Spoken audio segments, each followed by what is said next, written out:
Hello friend, कैसे हैं आप सभी लोग। जय श्री एजुकेशन में आपका स्वागत है। आज मैं आपके लिए लेकर आ रहा हूँ सीटेट परीक्षा के लिए बहुत महत्वपूर्ण प्रश्न। ये प्रश्न मैं बहुत ही छाट कर लेकर आया हूँ। आज मैं आपको ईवीएस के महत्वपूर्ण प्रश्नों को बताने जा रहा हूँ। आज के बाद से मैं आपको day by day her chapter के प्रश्न आपके लिए लेकर आऊँगा, जिसमें आपकी परीक्षा में अच्छे अंक प्राप्त हो सकें। चलिए ज़्यादा बातचीत न करते अपने मुख्य टॉपिक पर हम आते हैं। क्वेश्चन नंबर 1, कोई पक्षी पेड़ की ऊंची डाल पर अपना घोंसला बनाता है। यह पक्षी हो सकता है।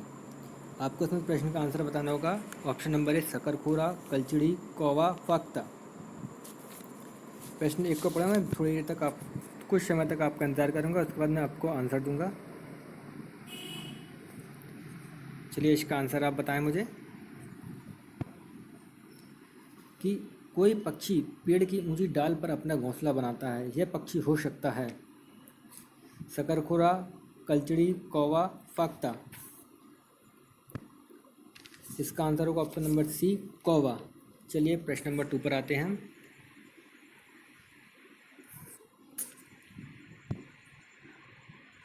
निम्नलिखित में से कौन सा पक्षी कैक्टस पौधे के कांटों के बीच अपना घोंसला बनाता है। ऑप्शन नंबर ए फाख्ता, ऑप्शन नंबर बी शकरखोरा, option number C, option number बया, ऑप्शन नंबर सी कलचिड़ी, ऑप्शन नंबर डी कलचिड़ी। चलिए इसका आंसर आप बताएं।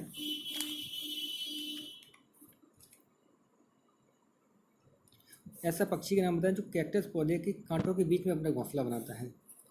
आपका आंसर नहीं आ रहा है। चलिए मैं ही इसका आंसर बताता हूँ। शकरखोरा। जो शकरखोरा है ना, अपना घर कैक्टस पौधे के बीचों बीच में बनाता है, जिससे उसके बच्चे को कोई भी जीव जंतु या कोई भी दूसरा कीड़ा खा ना सके।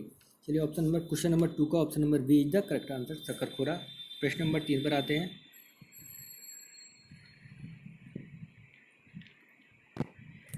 ग्रामीण क्षेत्रों में गाय के गोबर से मिट्टी के घरों की दीवारें और फर्श को लीपा जाना है। उन्हें क्यों लीपा जाता है बताएं आप। लीपा जाना उन्हें फर्श को, ऑप्शन नंबर 1 फर्श को प्राकृतिक रंग देने के लिए, ऑप्शन नंबर बी कीड़ों को दूर रखने के लिए, ऑप्शन नंबर सी चिकना और साफ बनाने के लिए, ऑप्शन नंबर डी खुरदरा बनाकर घर्षण बढ़ाने के लिए। बताएं प्रश्न नंबर 3 का आंसर आप मुझे बताएं। जो पूछे थे ग्रामीण क्षेत्रों में जो क्रियाएं होती हैं उन्हीं से संबंधित ये प्रश्न है हमारा कि गाय के गोबर से घर को लीपते हैं, दीवारों को लीपते हैं, क्यों लीपा जाता है उनको। इसका आंसर होगा ऑप्शन नंबर बी कीड़ों से दूर रखने के लिए। चलिए प्रश्न नंबर 4 पर आते हैं। निम्नलिखित में से कौन सा कीट मधुमक्खियों की भांति कॉलोनी में एक साथ नहीं रहता। ततैया दर्रा, चींटी, दीमक, मकड़ी। ये प्रश्न को देख करके आप खुद ही इसका आंसर बता रहे होंगे। सोच समझ कर बताएं क्या आंसर होगा। बहुत ही सिंपल प्रश्न है। इसका आंसर है इस प्रश्न का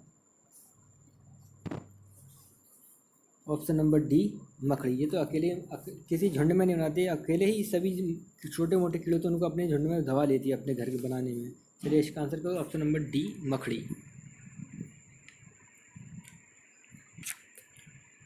प्रश्न नंबर 5 पर आते हैं। कुत्ता मछली का आवास है। जो कुत्ता नाम की मछली होती है उसका आवास कहाँ होगा। नदी में, तालाब, झील में या समुद्र में। जो कुत्ता मछली कुत्ते की आकृति की होती है, इसीलिए इसका नाम कुत्ता मछली रखा गया है। इसका आवास कहाँ होता है बताएं, कमेंट करके इसका आंसर बताएं आप। ऑप्शन नंबर डी समुद्र में। चलिए क्वेश्चन नंबर 6 पर आते हैं। प्रश्न नंबर 6 पर निम्नलिखित में से लेह और लद्दाख के मकानों की विशेषताएं चुनिए। पेड़ के तनों से बनी लकड़ी की ढालू छतें, निचली मंजिल के कोई खिड़की नहीं, पत्थर और चूने से बनी दीवारें, लकड़ी के फर्श। ये ऑप्शन दिए गए हैं। इसमें से किस प्रकार के मकान को लेह और लद्दाख में आपने देखे हों, टीवी में देखे हों, पिक्चर में किसी ने देखे हों। इसका आंसर हम बताएं। क्वेश्चन नंबर 5-6 का ऑप्शन नंबर ए 3, 4, 1 सही है, ऑप्शन नंबर बी 1, 2, 4 सही है, ऑप्शन नंबर सी 1, 2, 3 सही है, ऑप्शन नंबर डी 2, 3, 4 सही है। बताएं इस प्रश्न का आंसर क्वेश्चन नंबर 6 का।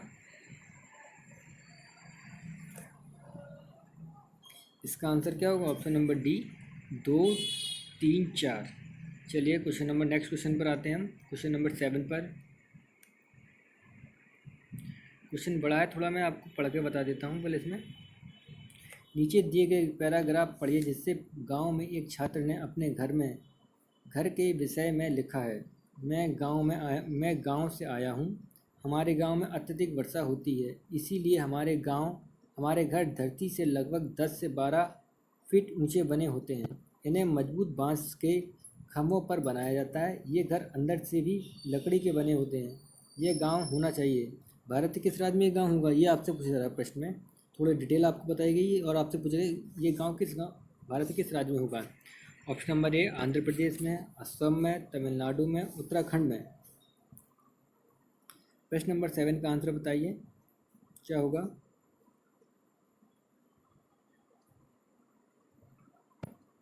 इसका आंसर होगा ऑप्शन नंबर बी, असम में। जो इस प्रकार के घर होते हैं ना, अत्यधिक लकड़ियों के ऊपर बनाए जाते हैं, क्योंकि असम में बारिश बहुत होती है। इस वजह से जो घरों को बनाया जाता है मजबूत बांसों के ऊपर, खम्भों के ऊपर बनाया जाता है। इसका आंसर क्या होगा? असम। क्वेश्चन नंबर 8 पर आते हैं। एस्किमो अपने घर इग्लू का निर्माण बर्फ से करते हैं, इसका क्या कारण है? जो देखा होगा, उत्तरी अटलांटिक और दक्षिणी अटलांटिक ध्रुवों पर जो एस्किमो लोग रहते हैं वो अपना घर किससे बनाते हैं? इग्लू से बनाते हैं, बर्फ़ से ढक करके। तो इसका क्या कारण है? उन्हें ठंड नहीं लगती होगी? सर्दी में तो और सर्दी लगती होगी। तो इसका ऑप्शन पढ़ के बताएं, आंसर बताएं मुझे। विकल्प नंबर ए, बर्फ़ ठंडी हवा और पानी को अंदर नहीं आने देते हैं। बर्फ़ की दीवारों के बीच मौजूद हवा अंदर की गर्मी को बाहर जाने से रोकती है। बर्फ़ मुफ्त में मिलती है और अन्य सामग्री की कीमत अधिक होगी। ध्रुवीय क्षेत्रों में केवल बर्फ़ ही उपलब्ध है। इसका आंसर अब मुझे क्वेश्चन नंबर 8 का। बर्फ़ से ही क्यों बनाए जाते हैं वहाँ पर, और अन्य सामग्री उपयोग क्यों नहीं किया जाता? ये पूछ रहा है आपसे। इसका आंसर जाहिर सी बात है, बर्फ़ मुफ्त में मिलती है और अन्य सामग्री की कीमत अधिक होती है, इस वजह से यहाँ बर्फ़ के घर बनाए जाते हैं। Option number C is the correct answer.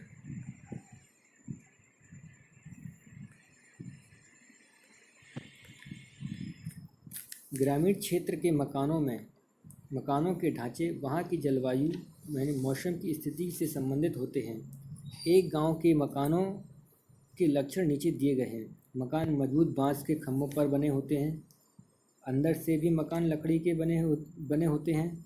मकान ज़मीन से लगभग 3 मीटर से 3.5 मीटर ऊंचाई पर बने होते हैं। मकान की छतें ढालू होती हैं। यदि इस गांव में भारी वर्षा होती है तो यह गांव किस राज्य में होना चाहिए? ये आपसे प्रश्न पूछा जा रहा है। तो इसका आंसर आप बताएं क्या होगा? इसका आंसर असम में, उत्तर प्रदेश में, राजस्थान में, बिहार में। इसका आंसर क्या होना चाहिए? आप बताएं अपनी समझ से। इसका आंसर क्या होगा? असम में हो सकता है ये आंसर। उधर बिहार में होगा नहीं, बिहार में तो होना ही नहीं है। राजस्थान में होगा, राजस्थान में इतनी गर्मी पड़ती है, बारिश कहाँ से आई है? तो राजस्थान में होना ही नहीं है। ऑप्शन नंबर बी दे रहे हैं, उत्तर प्रदेश में ऐसा कोई स्थान है जहाँ बारिश बहुत होती हो, हम लोग रह नहीं पाते हों? ये भी क्या? तो आंसर क्या दिख रहा है हमें? Option number A, Assam. A is the correct answer. चलिए क्वेश्चन नंबर 10 पर आते हैं।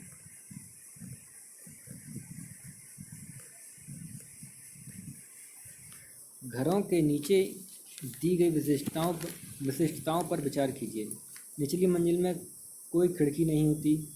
पेड़ के तनों की लकड़ी बनी ढालू छतें होती हैं। पत्थर के खंभों पर ज़मीन से लगभग 10 से 12 ऊंचाई पर बने होते हैं घर।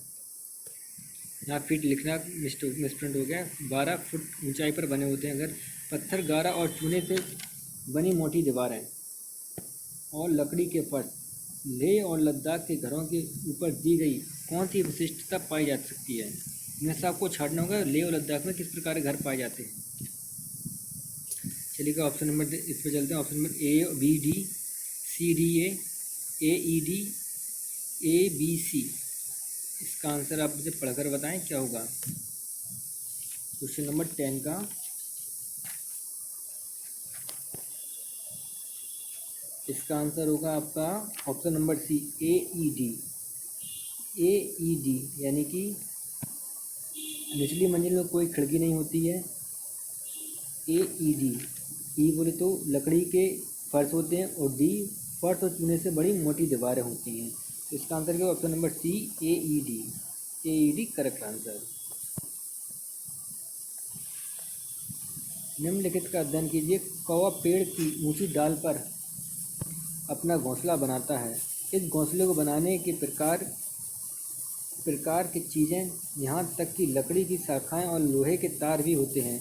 एक चालाक पक्षी भी है जो अपना घोंसला नहीं बनाता और चीए के घोंसले कौवे के घोंसले में अंडे दे देता है। बेचारा कौवा अपने अंडों के साथ इन अंडों को भी देखता है। यह पक्षी कौन सा है? कलचली, बसंत गौरैया, कोयल या शकरखोरा? इसका आप मुझे आंसर बताएं। क्वेश्चन नंबर 10 का, ये तो सभी ने प्रश्न पढ़ के समझ लिया होगा। इसका आंसर क्या होगा? इसका आंसर क्या होगा बताएं आप मुझे। ऐसा कौन सा पक्षी है जो अपना घोंसला भी नहीं बनाता और अपने बच्चे को किसी दूसरे घोंसले में रख करके अपने बच्चों को जन्म देता है? इसका आंसर ऑप्शन दिख रहा है क्वेश्चन नंबर 10 का, सी, कोयल। कोयल ही एक ऐसी पक्षी है जो अपने अंडे के लिए कोई घोंसला नहीं बनाती और अपने अंडों को कौवे के घोंसले में रखती है। Option number C is the correct answer. चलिए क्वेश्चन नंबर 11 पर आते हैं, 12 पर आते हैं। निम्नलिखित में से कौन सी सामग्री घर बनाने में काम नहीं आती? ये सिंपल तो है, देखकर ही बता सकते हैं आप। इसका आंसर क्या होगा? सीमेंट, लोहा, पत्थर, स्कूटर? 12 का आंसर बताएं क्या होगा। चलिए 12 का आंसर होगा option number D, scooter. Question number 13 पर आते हैं। बंदर, शेर तथा चूहे के घर क्रमशः हैं। क्या पूछ रहा है? सभी के घर पूछ रहे हैं इसमें। बंदर, शेर तथा चूहे के घर क्रमशः हैं। बंदर कहाँ रहता है?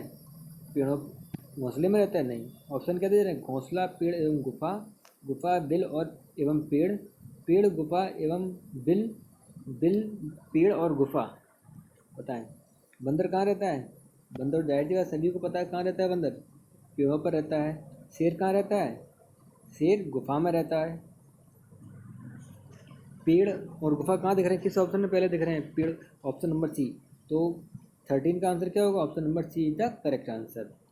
चलिए 40 क्वेश्चन नंबर नेक्स्ट क्वेश्चन पर आते हैं। क्वेश्चन 14,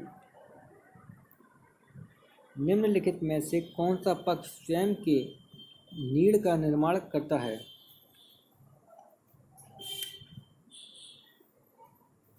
कौन सा पक्षी स्वयं के नीड़ का निर्माण करता है? थोड़ा मिस प्रिंट हो गई है, नीड नहीं ना और कुछ होगा। चलिए प्रश्न छोड़ देते हैं, गलत हो गया, मिस प्रिंट हो गया है। 14, 14। चलिए क्वेश्चन नंबर 15 पर आते हैं, ये आखिरी क्वेश्चन होगा। ग्रामीण क्षेत्र में गोबर का प्रयोग झोपड़ी की दीवारों एवं फर्श को लीपने के लिए किया जाता है, जिससे जब जो गोबर का प्रयोग होता है उसका अब इसमें महत्व पूछा है, क्यों लीपा जाता है? ऑप्शन नंबर फर्स्ट, चिकनी रहें, घर्षण से खुरदरी हो जाएं, दीवारें एवं फर्श का प्राकृतिक रंग हो, कीट दूर रहें। जो ग्रामीण क्षेत्र में जो लोग रहते हैं वो दीवारों पर गोबर से लेपन क्यों करते हैं? इसका आंसर ये पूछा जा रहा है प्रश्न में। तो आंसर क्या होगा इसका? दीवारें चिकनी रहें, घर्षण से खुरदरी या हो जाएं, दीवारें फर्श का प्राकृतिक रंग हो, या कीट दूर रहें। गाय के गोबर का बहुत महत्व होता है, इसीलिए इसमें प्रश्न भी आ गया है गाय के गोबर का। इसका आंसर क्या होगा क्वेश्चन नंबर 15 का? ऑप्शन नंबर डी, यानी कीट दूर है, जैसे कीड़े मकोड़े नहीं लाएँ, ना ही किसी प्रकार की कोई बीमारियां हों और ना ही किसी प्रकार के रोग फैलें। तो गोबर, गाय के गोबर, पेशाब, सभी चीज़ों का बहुत महत्व होता है। प्रश्न में आ भी गया है गाय के गोबर का। चलिए आज के लिए इतना ही काफ़ी।